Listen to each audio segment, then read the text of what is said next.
Mesdames et messieurs, bonjour ou bonsoir à toutes et à tous, ici Néthérion et j'espère que vous allez bien. On se retrouve pour la partie numéro 2 des 15 magiciens les plus puissants dans l'histoire de Donjons & Dragons. Et aujourd'hui on entre dans le top 10 de ces fameux mages, donc installez-vous confortablement car nous sommes partis pour du lore D&D. Avant de commencer, je dois préciser que cette vidéo est, comme toutes les vidéos de la chaîne, sponsorisée et financée par vous, et que rien ne pourrait avoir lieu sans votre soutien. Donc, si l'idée de sponsoriser, on va dire ça comme ça, de parrainer et de soutenir l'avenir de la chaîne et de ses projets les plus ambitieux vous intéresse, passez sur la nouvelle page Utip que je vous mets en zone de description et venez tout simplement également nous soutenir sur Twitch. Un petit don de ce que vous pouvez vous permettre tous les mois est toujours le bienvenu pour petit à petit viser beaucoup plus grand. Retournons donc sur nos petits mages les plus puissants de Donjons & Dragons. Numéro 10, Karsus. Sans doute le plus puissant des mages de tous les temps, Karsus est le seul mage à avoir réussi à créer un sort de 12e niveau de magie et également à le lancer. L'un des mages les plus prolifiques de l'ère des Nethéris, du Netheril.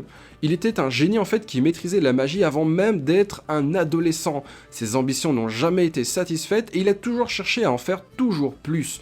La bataille contre les Faerim, dont je vous parle dans la trilogie sur le lore du Netheril sur cette chaîne, et leur capacité à drainer la magie l'ont d'ailleurs poussé à bout et dans sa folie. Karsus était un mage de 40e niveau avant sa mort. Correctement classé comme arcaniste, il croyait en fait que la magie elle-même était la réponse à absolument tout. Il ne vénérait aucun dieu car il était convaincu que les dieux n'étaient que des sortes de sorciers qui avaient découvert un secret que les autres ne connaissaient pas. Avec tant de problèmes survenant pendant son temps en tant qu'archimage de son conclave, Karsus en fait a saisi l'opportunité d'augmenter son propre pouvoir et de résoudre les nombreux problèmes du monde simultanément. Malheureusement pour lui, en créant l'avatar de Karsus, ce fameux sort de 12e niveau, il s'est emparé en fait du pouvoir du dieu de la magie, Mithril lui-même. Mithril a perdu sa capacité à gouverner son propre pouvoir et à ce moment-là, Karsus, qui ne pouvait pas supporter le fardeau d'une telle divinité, a regardé avec horreur en fait toute la magie cesser de fonctionner autour de lui. Ces derniers instants l'ont vu plonger dans la terre avec toutes les villes flottantes du Netheril qui l'accompagnaient dans sa chute. Karsus a de nombreux accomplissements magiques à son actif, cependant le plus célèbre est le fameux avatar de Karsus, un sort qui permet au lanceur de faire en fait du portefeuille d'une divinité son propre pouvoir. Ce sort aurait pu fonctionner si Karsus avait eu la prévoyance de capturer les pouvoirs d'une autre divinité plus petite au préalable. Heureusement, ce sort ne pourra plus jamais être lancé car Mystra, bien plus tard, a rendu inutilisables tous les sorts au-delà du 9e niveau de magie.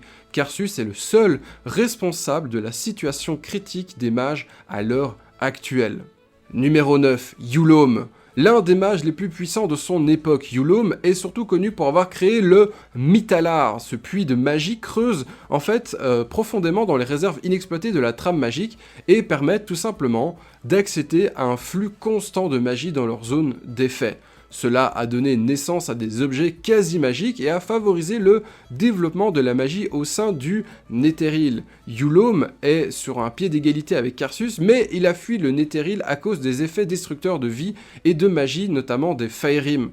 Et Yulom avait déjà largement dépassé sa durée de vie, et l'avait dépassé notamment grâce à des améliorations magiques, et n'était pas encore prêt à être réduit en poussière. Sa prévoyance de partir lui a permis notamment de survivre à la chute du Netheril. Il s'est caché à continuer son existence en tant qu'hybride liche/cerveau d'aîné pour les Illithides, le Elder Brain. On ne sait pas grand chose de son existence après ce moment-là. Donc si ça se trouve, vous pouvez encore le croiser quelque part dans Donjons & Dragons, c'est juste que ça n'a pas encore été déclaré officiellement. Numéro 8, Zastam. Zulkir de la nécromancie au sein de la nation des mages de Thay, Zastam cherche tout simplement à contrôler le royaume et à subvertir les pouvoirs de ses collègues Zulkir. À cette fin, il s'est rendu dans la crypte de Larlock, dont on parlait un peu plus tôt, et par le biais de négociations et d'échanges magistraux, il a réussi non seulement à s'échapper, mais aussi à repartir avec quelques cadeaux en main. Avec l'artefact connu sous le nom de siège de Takorzil, il a réussi à emprisonner le seigneur démon Eltab.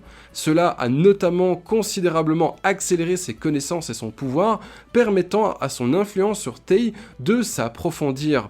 Il est considéré à l'heure actuelle comme un mage de niveau 30, ses ambitions lui ont valu beaucoup de pouvoir et de renommée à travers Faerûn. Il s'est heurté à certains des plus puissants sorciers de l'époque et il a survécu. Ceci, si rien d'autre, prouve la puissance et l'ingéniosité du grand Zulkir / régent de Thay. Le tunnel magique, un puissant sort conçu par Sastam lui-même, serait une grande contribution au monde des sorciers. Cependant, le Zulkir Sastam n'est pas enclin à partager sa magie avec tout le monde.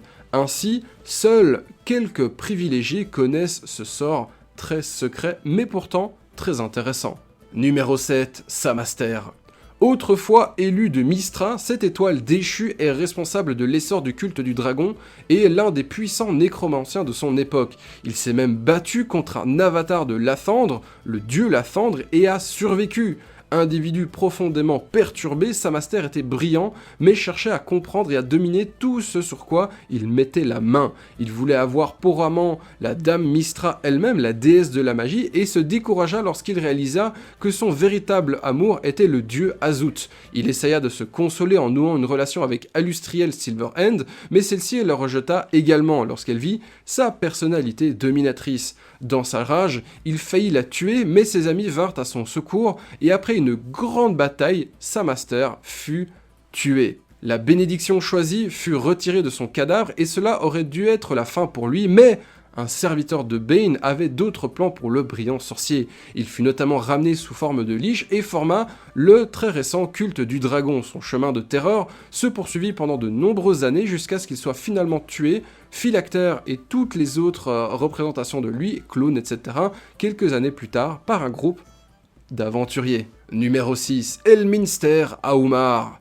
Peut-être l'un des mages les plus célèbres de son temps et de Donjons et Dragons, Elminster a de nombreux mérites à son actif, et il faudrait une vidéo entière pour l'écrire. C'est la raison pour laquelle je ne l'ai pas fait, alors que ça fait des années que je l'écris. C'est parce que la carrière de ce mage est incroyable. Il a fait 10 milliards de trucs, c'est trop compliqué d'en parler dans une vidéo de 8 à 10 minutes. Il est responsable de la formation et de l'éducation des 7 sœurs, ainsi que la création de l'un des derniers Mythals connus depuis la chute du Mithranor. Il a une relation de travail avec tous les élus des élus de Mystra, et une certaine rivalité avec Kelben Arunsun. Il a formé l'Alliance des Trois Mages avec Mordenkainen, Doearth et Dalamar de Kryn.